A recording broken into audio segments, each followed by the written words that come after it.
Hello, dear friends. Welcome back to Timeless Bible Story, where the greatest stories ever told come to life just for you. Today, we're going to meet a very special woman in the Bible. Her name was Zipporah. Can you say that with me? Zip or ah. She was brave, wise, and kind. She was also the wife of someone really, really important, a man named Moses. Yes, that Moses, the one who led God's people out of Egypt. But do you know the story of Zipporah? No? Well, let's begin her story together. A long, long time ago, in a land called Midian, there was a kind and faithful priest named Jethro. He had many daughters, and one of them was Zipporah. Zipporah loved to help her father. She worked hard, took care of the sheep, and helped her sisters draw water from the well. One day, while Zipporah and her sisters were at the well, something surprising happened. Some mean shepherds came and tried to chase the girls away from the well. But then, out of nowhere, a kind stranger stepped in. His name was Moses. He had run away from Egypt because he had made a big mistake and was afraid. Moses stood up for Zipporah and her sisters. He helped them get water and protect their sheep. When the girls returned home early, their father Jethro asked, "How did you finish so quickly today?" The sisters said, "An Egyptian man helped us." Jethro smiled and said, "Invite him in. Let's thank him for his kindness." Moses came to live with Jethro's family, and over time, he fell in love with Zipporah. And guess what? They got married. Zipporah became Moses' wife, and they had two little boys, Gershom and Eliezer. One day, while Moses was watching sheep, he saw something amazing. A bush was on fire, but it wasn't burning up. God was speaking to Moses from the fire. God told Moses, "Go back to Egypt. Tell Pharaoh to let my people go." It was a big, scary job, but God promised to be with him. So Moses packed his things, and guess who went with him?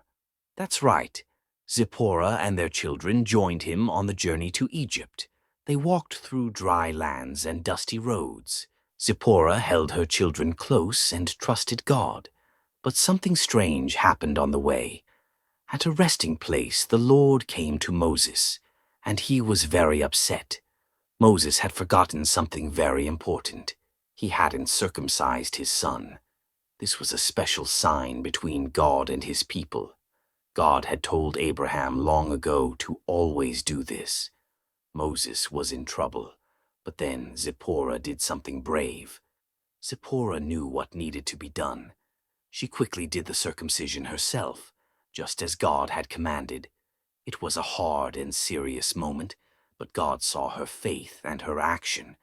Because of Zipporah's bravery, Moses and their family were safe. She had saved her husband's life. After that, Zipporah and her sons went back to Midian to stay with her father, while Moses went on ahead to face Pharaoh. She didn't argue. She didn't complain. She waited patiently, trusting that God was doing something very big through her husband. And guess what? She was right. God used Moses to do amazing things, parting the Red Sea, leading the people out of Egypt, and teaching them God's ways. But through it all, Zipporah remained an important part of his story. Even though she wasn't always in the spotlight, her courage, her wisdom, and her love made a big difference.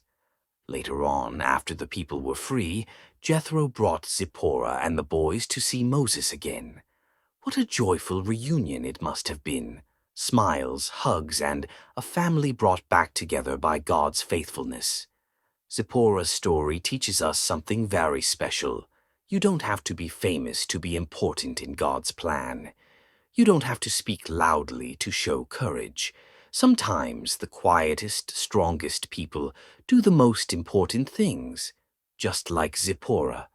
She was faithful, she was wise, she was brave, and she was part of God's big story. Hello, friends. To get more interesting video, please subscribe my YouTube channel and share with your friends for enjoy this story. See you soon, next video.